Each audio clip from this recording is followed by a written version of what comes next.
मालवीय नगर में घर के बाहर भीड़ लगी हुई थी। सावित्री देवी का आज सुबह सुबह ही निधन हो चुका था। परिवार के नाम पर उनकी एकमात्र बेटी मीरा राजपूत थी।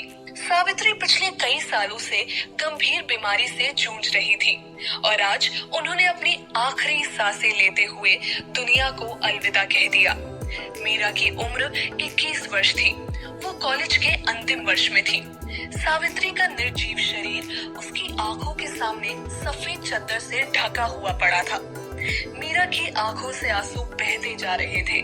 पास बैठी औरतें उसे सांत्वना दे रही थी, लेकिन माँ को खो देने का दुख सिर्फ मीरा ही जान सकती थी। अपना कहने के लिए एक वही तो थी इस दुनिया में। सावित्री ने मीरा को उसकी पढ़ाई के लिए इंदौर भेज दिया था, जिसकी खास वजह सिर्फ सावित्री ही जानती थी। इंदौर में मीरा नेशनल कॉलेज में पढ़ती थी और उसी कॉलेज के एक हॉस्टल में रहती थी। मीरा बहुत ही कम बोलने वाली लड़की है। वो अपना अधिकतर समय किताबों में ही बिताया करती थी। कॉलेज में उसकी एकमात्र दोस्त थी निधि व्यास, जो कि इंदौर में रहती थी अपने परिवार के साथ। निधि और मीरा दोनों बहुत अच्छी दोस्त थी। कॉलेज के 2 साल दोनों ने साथ साथ ही पूरे किए थे, लेकिन निधि मीरा को अब बहुत कम जान पाई थी। वजह थी मीरा का अंतर्मुखी होना, या शायद हालातों ने उसे उम्र से पहले ही परिपक्व बना दिया। मीरा इस बार बिना निधि को बताए भोपाल आ गई थी। सावित्री के अंतिम संस्कार की तैयारी हो चुकी थी। जब उनके पार्थिव शरीर को ले जाया जाने लगा तो मीरा जोर जोर से रो पड़ी। औरतों ने उसे संभाला, लेकिन कोई उसे रोक नहीं पाया। वो दौड़कर बाहर आई और कहने लगी, हम भी साथ जाएंगे। बिटिया, औरत शमशान में नहीं जाती है। वहाँ खड़े एक बुजुर्ग ने कहा, हमें कुछ नहीं सुनना, हम भी साथ जाएंगे। मीरा ने कहा, चलने दीजिए काका, मुख अग्नि के लिए किसी अपने का होना भी जरूरी है, और आजकल क्या लड़का क्या लड़की, चलने दीजिए। पास खड़े विश्वनाथ ने बुजुर्ग आदमी से कहा। सभी वहां से सावित्री का पार्थिव शरीर लेकर निकले। आंखों में आंसू भरे, हाथ में अग्नि का पात्र पकड़े मीरा चली जा रही थी। उसके बेजान पैरों में जैसे हिम्मत ही नहीं थी। माँ के साथ उसने बहुत कम वक्त गुजारा था। न जाने वो कौन सी वजह थी जिससे माँ ने उसे हमेशा खुद से दूर रखा। सोचते हुए और बीती बातों को याद करते हुए शमशान आ चुका था।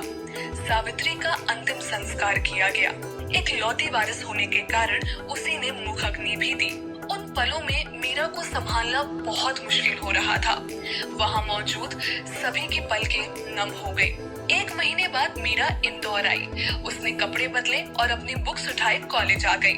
कॉलेज आकर उसने प्रिंसिपल से बात की और उन्हें अपनी माँ के देहांत के बारे में बताया।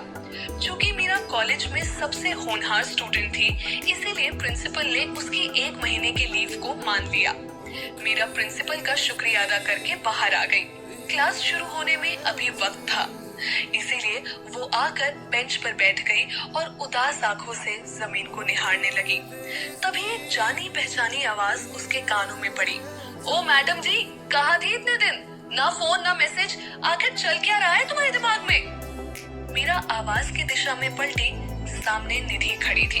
मीरा ने कोई जवाब नहीं दिया तो निधि उसके पास बैठ गई और प्यार से कहा, क्या हुआ मीरा, सब ठीक तो है ना? निधि की बात सुनकर मीरा की आंखें डबडबा गई।